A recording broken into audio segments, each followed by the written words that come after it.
క్రీస్తు నామమున మీకందరికీ శుభములు.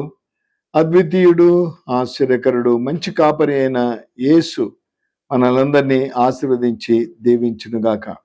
మరి ఒకసారి క్లుప్త సందేశంతో మీ మధ్యకు రావడానికి ప్రభుత్వ కృపను బట్టి ప్రభుకు వందనాలు చెల్లిస్తున్నాం. దాదాపు 200 కంటే పైగా క్లుప్త సందేశాలు మేము ఇంతవరకు మీకు అందించగలిగినాం. ఏదైనా ఒక సందేశం ద్వారా మీరు విని దీవించబడి ఉంటే ఆ ఉంటున్న ఫోన్ నంబర్స్కు మీరు తెలియచేయండి. మేము దీవించబడ్డామనేది దేవునికి మహిమకరంగా ఉంటుందని తెలియచేస్తూ ఉంటున్నాం. ఇది మరొక టైటిల్తో మీ మధ్య రావడం జరుగుతూ ఉంటుంది. పిలుపు అన్న టైటిల్తో నేను మీ మధ్యకు రావడం జరుగుతూ ఉంటుంది. ఆశ్చర్యంగా ఉంటే ఏంటి పిలుపు, ఎవరి పిలుపు, ఎందుకు పిలిచారు, ఇన్ని ప్రశ్నలన్నీ మనకు వస్తూ ఉంటాయి. అటువంటి ప్రశ్నలు మనకు రావడంను బట్టి మనం దాని ద్వారా దేవునికి సమీపంగా రాగలుగుతాము అన్న విషయాన్ని కూడా నేను మీకు జ్ఞాపకం చేస్తాను. మానవుని యొక్క పిలుపు ఉంటా ఉంది, లేదా కొంతమంది భూమి మీద ఉంటున్న భక్తుల పిలుపులు, ప్రవక్తల పిలుపులు మనకు వినిపిస్తూ ఉంటాయి. కానీ ఈ దినం నేను సర్వాధికారి, సర్వశక్తిమంతుడు, సమస్తం మీద అధికారం కలిగిన మహాఘనుడైన ప్రభు యొక్క పిలుపుని గురించి నేను మీతో ప్రస్తావించాలని ఆశ కలిగి ఉన్నాను. నేను ఏది మాట్లాడినా పరిశుద్ధ గ్రంథంలోంచి ఈ మాట కూడా, పిలుపు అన్న మాట కూడా బైబిల్లోనే ఉంటా ఉంది. మత్తయి సువార్తలో చక్కగా ఆ యొక్క 11వ అధ్యాయంలో 28వ వచనంలో మాట స్పష్టంగా ఉంటా ఉంది. ప్రయాసపడి భారము మోయుచున్న సమస్త జనులారా నా యొద్దకు రండి అని ప్రభు పిలుపునిచ్చినట్లు మనము వాక్యంలో మనము చూస్తూ ఉంటున్నాం. నేను ప్రకటిస్తున్న దేవుడు ఆది నుంచి ఆయన మాట్లాడే దేవుడిగా ఉంటా ఉన్నాడు.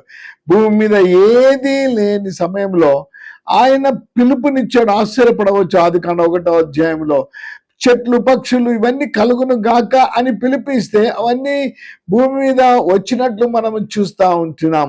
ఆ యొక్క సముద్రము, నీళ్లు, మరి భూమి వేరు పరచబడును గాక అని పిలిపిస్తే ఆ విధంగా జరిగింటా ఉంది. అనగా దేవుని మాటలో అంత శక్తి ఉంటుంది. ఆయన మాట సెలవీయగా అవన్నీ జరిగినట్లు మన వాక్యంలో చూస్తూ ఉంటున్నాం. ప్రియ ప్రేక్షకులు, ఈ ఉదయకాలం దేవుడు ఆనాడు సృష్టిని అంతటికి పిలిపిస్తే సృష్టి అంతా జరిగి ఉంటా ఉంది. కానీ మొట్టమొదట మానవుని కొరకు ఆయన పిలుపునివ్వలేదు, కానీ మానవుని తన స్వరూపంలో చేద్దామని త్రిత్వమైన దేవుడు తలంచడమే కాకుండా మట్టి తీసుకుని, ఆదికాండం 2వ అధ్యాయం 7వ వచనంలో ఆయన మట్టితో మానవునికి ఆ యొక్క ఆకారాన్ని ఇచ్చాడు, లేదు స్వరూపం ఇచ్చాడు.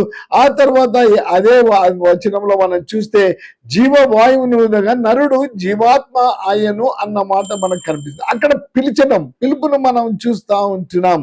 ఆదిమ మానవునికి ఆయన పిలుపునిచ్చాడు. ఇదిగో ఇదంతా నీ కొరకే చేశాను, ఇదంతా నీవు ఏలుడి అని మానవునికి చెప్పినప్పుడు మానవునికి దేవుడికి మానవునికి బాంధవ్యం మరి చక్కగా ఉంటా ఉంది. కానీ ఒకసారి దేవుని మాట వినడానికి బదులు ఎప్పుడైతే మరి సాతాను యొక్క మాటను మానవుడు విన్నాడో, ఆజ్ఞ అతిక్రమం అంటే పాపము అని వాక్యం సెలవిస్తూ ఉంటుంది. అదే జరిగింది ఆనాడు. మానవుడు దేవుని మాట వినక సాతాను మాట వినడమును బట్టి ఆనాడు దేవుడు పిలుపునిచ్చాడు. ఎప్పుడు దేవుడు పిలవక ముందనే ఆదాము హవ్వలు అక్కడ ఉండేవారు, ఏదైనా తోటలో ఉండేవారు. కానీ ఆ దినం దేవుడు చూస్తా ఉంటే కనిపించలేదు. వారు పిలిచాడు, ఆదాము ఎక్కడ ఉన్నావు అంటే నేను దాగుకుంటే నీ మానవుని యొక్క స్వరము వినిపిస్తా ఉంటుంది. ఆనాడు వారిని పిలిచినప్పుడు వారు దాగుకున్న విషయం మనం గమనించాం. ఆజ్ఞ అతిక్రమం వలన పాపము వారిలో మరి ప్రవేశించడం మనం చూస్తూ ఉంటున్నాం. పాపము వల్ల వచ్చి జీతం అట మరణం, అయితే దేవుని కృపావరం నిత్య జీవము అని వాక్యం సెలవిస్తూ ఉంటుంది. పాపం వల్ల జీతమే మరణము ఒకవేళ మానవునికి సంభవించిన మానవుని యొక్క మరణాన్ని తప్పించి దేవుని యొక్క ఉద్దేశం ఎల్లప్పుడూ గాడ్స్ డిజైర్ ఈస్ ఎల్లప్పుడూ మానవుడు దేవునితో సహవాసం కలిగి ఉండాలని. ఏ సహవాసం అయితే తెగిపోయిందో ఆ సహవాసాన్ని మరొకసారి మానవునికి దయచేయడానికి మానవుని కనికరించిన దేవుడు, మానవుని క్షమించిన దేవుడు, ఆయన ఆనాడు మానవుని క్షమించాలనుకున్నాడు. కానీ పాప పరిహారం కలగాలంటే పరిశుద్ధ రక్తం చిందించబడ బైబిల్లో విషయాలు ఉంటున్నాయి. ఉన్న ఈ 12 నుంచి 15 నిమిషాలు చెప్పాలంటే రెఫరెన్స్ అన్ని మనం చెప్పలేకపోతా ఉంటున్నాం. ఆనాడు ధర్మశాస్త్ర ప్రకారం మానవుడు తప్పుదాలు చేసినప్పుడు రక్తము చిందిస్తా ఉన్నాడు, మళ్ళీ తప్పులు చేస్తా ఉన్నాడు. దాని ద్వారా మానవునికి మరి ఆ పాప క్షమాపణది సంపూర్ణంగా కలగడం లేదు. మానవునికి సంపూర్ణంగా పాప క్షమాపణ పొందడానికి రక్తము చిందించబడాలి. పశువుల యొక్క ఈ జంతువుల యొక్క రక్తము పాపమును పరిహారం చేయలేకపోయాయి. కాబట్టి పరిశుద్ధుడైన దేవుడు, పరమందుంటున్న దేవుడు, అత్యున్నత సింహాసనం మీద ఆసీనుడైన దేవుడట. ఆయన తండ్రి ఎప్పుడైతే కుమారునికి మరి సెలవిచ్చాడు, కుమారుడు తన్ను తాను సింహాసనం విడిచాడు, వైభవాన్ని విడిచాడు, తగ్గించుకొని 2000 సంవత్సరాల క్రితం ఈ భూమి మీద ఆయన నరుడుగా జన్మించాడని దేవుని వాక్యం సెలవిస్తూ ఉంటుంది. భూమి మీద ఆయన 33.5 సంవత్సరాలు జీవించాడు. 3.5 సంవత్సరాలు పిలుపును ఇస్తా వచ్చాడు మానవునికి. ఇప్పుడు పిలుపుని ఏమని ఇస్తా ఉన్నాడంటే, నీవు పాప క్షమాపణ దేవుని కాలము సంపూర్ణమైనది. మార్కు సువార్త 1వ అధ్యాయంలో కాలము సంపూర్ణమైనది, దేవుని రాజ్యము సమీపించి ఉన్నది. మన 3 things we are seeing. కాలము the time has come. రెండవదేమో దేవుని రాజ్యం కూడా వస్తా ఉండింది. కాబట్టి ఆ యొక్క కాలము సంపూర్ణమైనది, దేవుని రాజ్యం వస్తుంది. దేవుని రాజ్యం భూమి మీద స్థాపింపబడదు, దేవుని రాజ్యం పరసంబంధమైనదిగా ఉంటుంది. కాబట్టి మానవుడు ఆ పరసంబంధమైన దేవుని రాజ్యములో ప్రవేశించాలంటే మారు మనస్సు కలగాలని దేవుని కుమారుడు అనేక ప్రాంతాలకు వెళ్ళి మారు మనస్సును గురించిన వార్తను ఆయన వెదజల్లినట్లు వాక్యములో చూస్తున్నాం కదా. విత్తనాలు వెదజల్లుతాము, వర్షం వచ్చినప్పుడు ఆ యొక్క మొక్క మొలుస్తా ఉంది, ఆ తర్వాత దాని ద్వారా పంట వస్తుంది, ఫలితాలు వస్తాయి, ఫలములు వస్తాయి అన్నట్టు మనం చూస్తూ ఉంటున్నాం.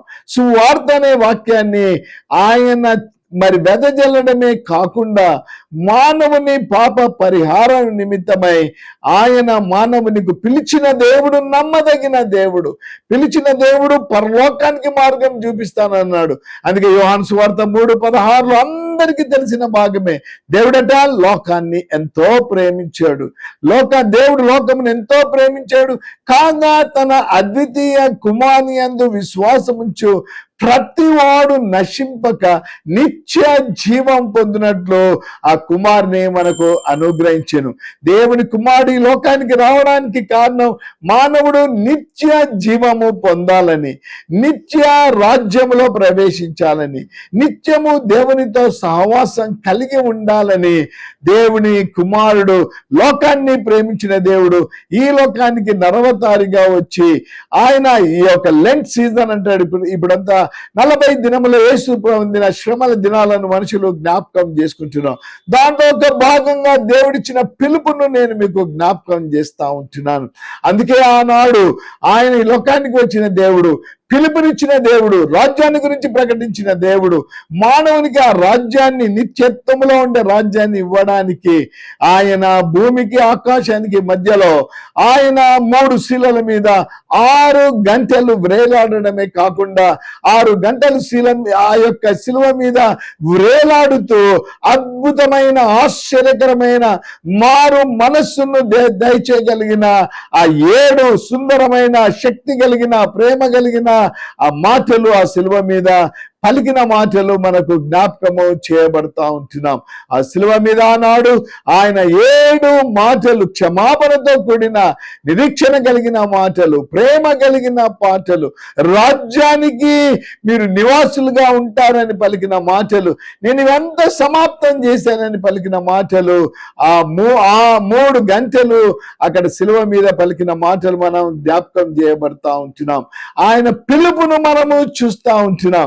ఆయన అంతగా శిక్షిస్తే, ఆయన మీద కొరడా దెబ్బలతో కొడితే, తల మీద ముండ్ల కిరీటం పెడితే, శీలలు చేతుల్లో శీలలు కొడితే, కాళ్ళ పొడుగాటి శీలు కొట్టి ఆ బల్లపు పోటు పక్కల గుచ్చితే కూడా ఆయన ఏమాత్రం అంత బాధ అనుభవిస్తూ కూడా అంటా ఉన్నాడు, తండ్రి వీరిని క్షమించు. క్షమాభిక్ష ఇచ్చిన దేవుడిగా ఉంటా ఉన్నాడు. తన బాధ్యతను నిర్వహించిన దేవుడిగా ఉంటున్నాడు. 4వ మాట వచ్చేటప్పటికి, దేవా నా చెయ్యి ఎందుకు విడిచితివి అని పలికిన మాట. ఆనాడు తండ్రి కుమారుని చెయ్యి విడవకపోతే మన చెయ్యి తండ్రి పట్టుకోలేడు. అందుకే కుమారుని చెయ్యి విడిచిపెట్టాడు. ఆయన మనల్ని పట్టుకున్న దేవుడిగా ఉంటున్నాడు. ఆనాడు కూడా శిలువ మీద ఆయన పిలుపునిచ్చిన దేవుడిగా ఉంటా ఉన్నాడు. ఇదంతా ఇదంతా ఆ శిలువ మీద యేసును కొట్టించడం కానీ, ముళ్ళ కిరీటం పెట్టించడం కానీ, కోరడాలతో కొట్టించడం కానీ, ఇవన్నీ చేసిన ఆ శతాధిపతి అంటా ఉన్నాడు, ఇదిగో ఈయన నిజముగా దేవుని కుమారుడు. ఆనాడు ఆ శిలువ మీద పిలుపునిచ్చినప్పుడు సమాప్తమైనది అని ఎప్పుడైతే అన్నాడో, ఆనాడు ఆ భూకంపము కలగడము, సమాధులు తెరవబడ్డము, చనిపోయిన వారు తిరిగి లేవడము, అనేకమైన కార్యాలు జరిగినప్పుడు యేసు ప్రభుడు సిలువ వేయడానికి కార్యాన్ని జరిగించిన ఆ శతాధిపతి అంటున్నాడు, ఈయన నిజముగా నీతిమంతుడు, ఈయన దేవుని కుమారుడు అని ప్రకటించాడు. ఆఖరిలో కూడా దేవుని పిలుపుకు స్పందించిన ఆ శతాధిపతి కూడా యేసును తెలుసుకోగలిగినాడు. పరలోకంలో స్థానం దొరికింది. సిలువ ప్రక్కన యేసు ప్రక్కన ఉంటున్న వాడు ఆ యొక్క ఖైదీ అంటున్నాడు, ఇవన్నీ మనకు నిజమే, మనం తప్పిదాలు చేశాం, ఈయన ఏ తప్పిదము చేయలేదని పలికిన యేసుతో అంటా ఉన్నాడు, నీకు ఇష్టమైతే నీ రాజ్యములో నన్ను జ్ఞాపకం చేసుకోను, నీ రాజ్యానికి నువ్వు వెళ్ళినప్పుడు నన్ను జ్ఞాపకం చేసుకో అంటే, ఆనాడు క్షమాభిక్ష వానికి ఇవ్వడమే కాకుండా నేడే నీవు నాతో కూడా పరదైసులో, దేవుని పిలుపులో క్షమాపణ ఉంటుంది, దేవుని పిలుపులో ప్రేమ ఉంటా ఉంది, దేవుని పిలుపులో సాత్వికము ఉంటా ఉంది, దేవుని పిలుపులో ఆనందం ఉంటుంది, సంతోషం ఉంటుంది, నిరీక్షణ ఉంటా ఉంది. ప్రియా ప్రేక్షకులు, నీవు ఈనాడు ఆయనతో కూడా, సజీవుడైన దేవునితో కూడా పరమందు నీవు కూడా నేను కూడా ఉండాలంటే, భూమి మీద పిలుపునిచ్చి ప్రాణత్యాగం చేసిన ప్రభుని నీవు కూడా పిలిస్తే ఆయన నీకు క్షమాభిక్ష ఇస్తాడు. నా హృదయంలోనికి రా, నా పాపాలు క్షమించు అంటే ఆయన నీ పాపాలు క్షమించడమే కాకుండా నిన్ను కూడా, ఆనాడు ఆ దొంగని ఏ విధంగా పరదేశుకు స్థానం ఇచ్చాడో, నీకు నాకు, మనం దొంగలం కాకపోయినా పాపమనే ఆ యొక్క దానిని బట్టి నీవు నేను దూరం అయిపోయాం. కానీ ప్రభు దగ్గరికి వస్తే పాప క్షమాపణ పొందుతాం, పాప క్షమాపణ భూమి మీద పొందుతాం, పరలోకములో నీ ఇంటి నివాసం. ఆయన అంటా ఉన్నాడు, నా తండ్రి ఇంట అనేక నివాసాలు ఉన్నాయి, మీరు క్షమించబడిన వారైతే నా తండ్రి ఇంట నివాసాలు మీరు పొందవచ్చు అని ప్రభు సెలవిస్తున్నారు. ప్రపంచమంతా ఈ యొక్క లెంట్ డేస్ అని, లేదా శ్రమల దినాలను మా సంఘంలో కూడా దాదాపు ఒక 8 సంవత్సరాలకు పైగానే అయిపోయింది. ప్రతి ఉదయం 5 గంటల నుంచి 6:30 గంటల వరకు డివోషన్స్ ఆన్ ద క్రాస్ అని పెట్టాం. ప్రతిదినం ఒక ప్రతిదినం ఒక సేవకుడు వచ్చి వాక్యం చెప్తా ఉన్నాడు. ఈ సమయంలోనే జ్ఞాపకం చేసుకునడం అని కాదు, కానీ it's a good preparation for us. ఏవైనా మన తప్పిదాలు ఉంటే దేవుని పిలుపుని పెడచెవిని, మానవుని పిలుపు వల్ల పిలుస్తూ ఉంటారు. రాజులు పిలవచ్చు, మంత్రులు పిలవచ్చు, ప్రధానులు పిలవచ్చు, వీరందరి పిలుపు ఇహ సంబంధమైన పిలుపు. కానీ దేవుని స్వరము పర సంబంధమైన పిలుపుగా ఉంటా ఉంది. ఎప్పుడైనా పిలిచావా? అయ్యా నువ్వు గొప్ప దేవుడవట, పాప క్షమాపణ ఇచ్చే దేవుడవంట, పరమునకు చేర్చే దేవుడవట. 2000 సంవత్సరాల క్రితం ఆనాడు సిలువ వేస్తున్నప్పుడు పక్కలో ఉన్న దొంగ, ఇదిగో నన్ను జ్ఞాపకం చేసుకుంటే వాడిని జ్ఞాపకం, అందరికీ క్షమాపిచ్చావంట. ఇదిగో నేను కూడా మోసపోయాను, ఈ లోక సంబంధమైన స్నేహం ద్వారా మోసపోయాను, ఈ లోక సంబంధమైన మనుషుల ద్వారా నేను మోసపోయాను. ఇదిగో ఒక గొప్ప దేవుడు పిలుపునిచ్చావట. ఆ పిలుపు నేను ఫస్ట్ టైం వింటా ఉన్నా, నీ పిలుపును.